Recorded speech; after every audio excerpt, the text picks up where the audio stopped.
Good evening, AP World, and we're here to talk about the Depression.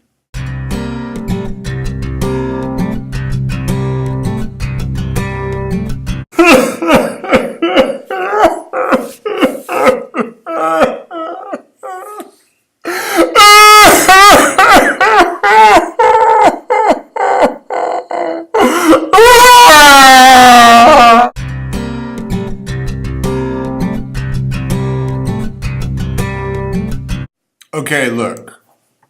First thing we have to do is we have to give a little lesson on supply and demand. I've talked about this before, but when you think of something like, I don't know, how about silver? Silver, right? Silver is valuable because it's in limited supply. So people want it, the supply is limited, and so the value is pretty up there, it's pretty high, right?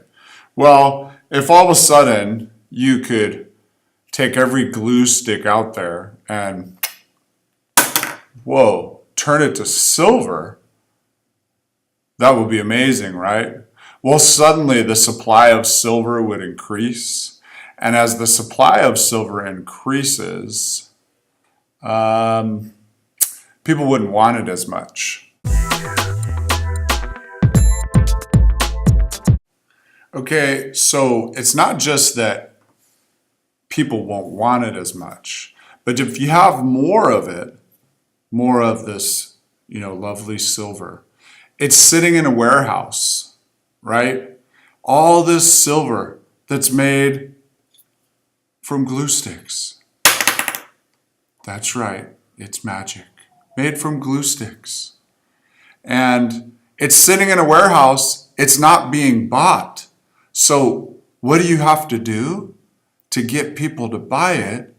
Prices have to drop. That's some basics of supply and demand.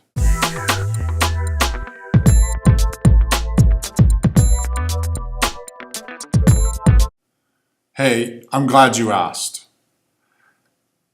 Many people think in 1929, what was happening on the stock market was the whole thing with the Depression, but that was just a piece. It went deeper. It started before that. So one of the big things is that farmers were facing overproduction in the 1920s.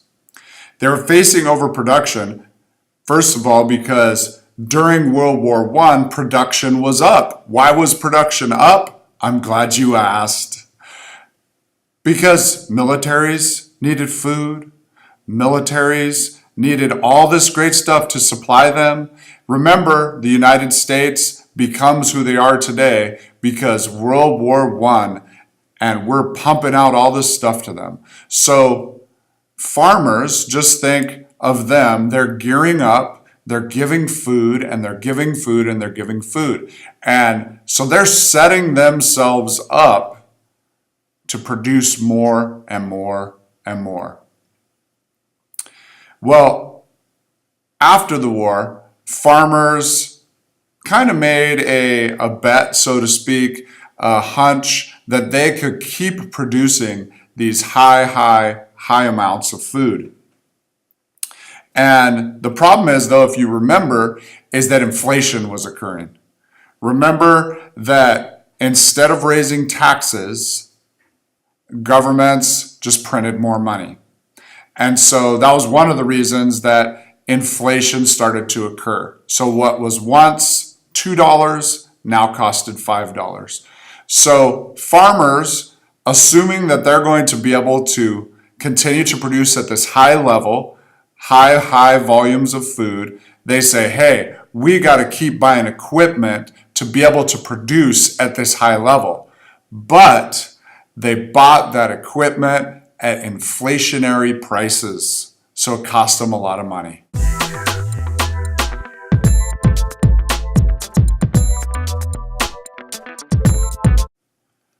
Well, I'm glad you asked again. They didn't just pull the money out of their pocket. They had to take out loans. So they're taking out loans at these high prices, and the bankers who are financing it, they're loving life.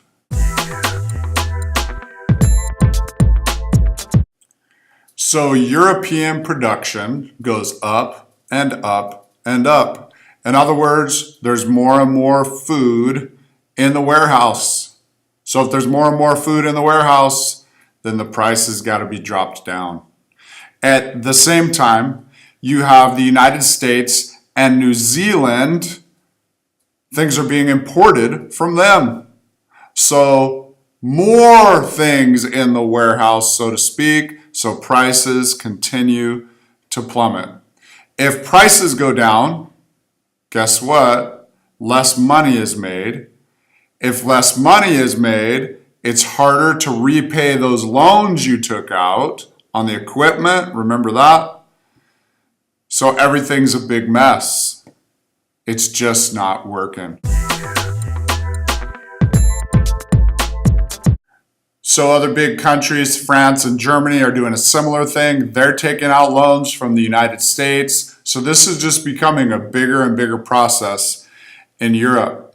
Some of the smaller countries in Eastern Europe, they're overproducing as well. And they're the ones who are sending agriculture to the western part of Europe. They're sending it to Africa and Latin America, some of those colonies and dependencies out there. So as money is being made in some of these places like Africa and Latin America, they're really looking at things like coffee, things like sugar, even rubber is one of the items where they're making money. So their thinking is that, hey, we're all in. We got to do everything we can. We got to keep producing, keep producing, keep producing.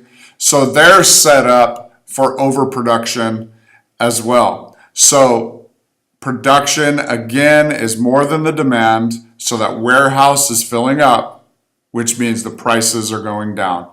If the prices are going down, that means earnings that people are making, the workers are going down in Africa and Latin America.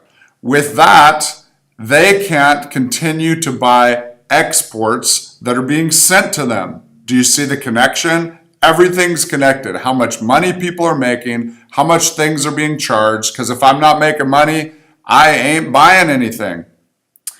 So many European nations are starting to fall into this trap. At the same time, when this is happening with this overproduction, the United States and Japan jump into the market and their output is increasing. So more and more is going into the warehouse, just driving prices down, causing things to just really be in an uproar.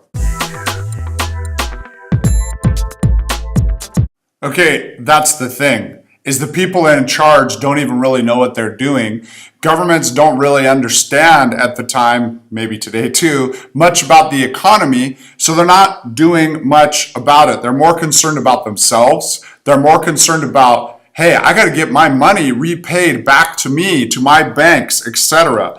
They start protecting their own industry by putting tariffs, putting taxes on things, so only people will focus on their country's stuff, and that in turn hurts their market. It makes their things cost too much, so people aren't buying it. People start losing jobs in their countries, and so the cycle goes on and on. So by the late 20s, key Western industry jobs are down. We're talking about things like jobs with coal, jobs with iron, jobs with textiles. So it's all a big mess. So that's really all for tonight. Oh, you know what? I almost forgot.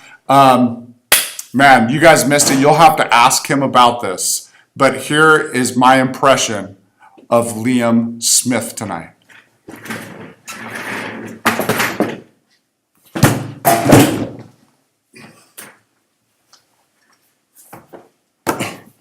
And there you have it. Ask Liam when you see him. There's the depression. See you tomorrow. Finish those chapter 30 notes.